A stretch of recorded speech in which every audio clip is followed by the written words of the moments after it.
திருச்செந்தூர் நான் செல்வி இவ்வளோ பெரிய கூட்டத்தில் இருக்கக்கூடிய கோயிலில் சொல்லு சாதாரண நாளில் போங்க. உங்களை எவன் போயிட்டு வேலைக்கிழமையில் போக சொன்னது, சனிக்கிழமை போக சொன்னது, வெள்ளிக்கிழமை போக சொன்னது, ஞாயிற்றுக்கிழமை செவ்வாய்க்கிழமை மத்தியானமாக போங்க.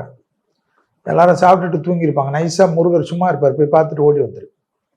தனுசு ராசிக்காரங்களுக்கு வியாழக்கிழமையில் மகான்கள் வழிபாடு, மகான்கள் நாம கீர்த்தனைகள் சொல்வது, குரு பிரீத்தி செய்து கொள்வது, குங்குமப்பூவை தண்ணியில் போட்டு குடிப்பது. அதனால் அர்த்தாஷ்டம சனி, ரத்தத்தில் கவனமாக இருக்கணும். லோ பிபி, ஐபிபி, சுகரு இதெல்லாம் பார்த்துக்கணும். தாயாரோட தந்தையாரோட எல்லாம் தகராறு பண்ணக்கூடாது. சரண்டர் ஆகிடணும், அன்பாக போயிடணும், ஹாப்பியாக இருக்கணும். அதில் கொஞ்சம் தனுசு ராசி பார்த்துக்கணும், தகராறு இல்லாமல் வச்சுக்கணும். சிறிய கோபதாபம் பெரிய அளவு கஷ்டத்தையும் பெரிய அளவு சங்கடத்தையும் ஏற்படுத்திடும்.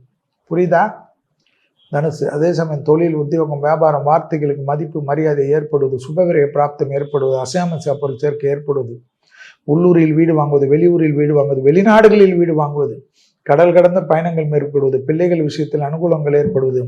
பிள்ளைகள் இல்லை, ரொம்ப நாட்களாக பிரச்சனைகளாக இருக்குது, அது இருக்குது, தத்து பிள்ளைகளால் அனுகூலங்கள் கிடைப்பது, தத்து எடுத்துக்கொள்வது, அற்புதமான பிள்ளைகள் கிடைப்பது, நம்பிக்கை வாழ்வது, வாழ்க்கைக்கு வாழ்வக்கூடிய அர்த்தங்கள் கிடைப்பதெல்லாம் ஏற்படும்.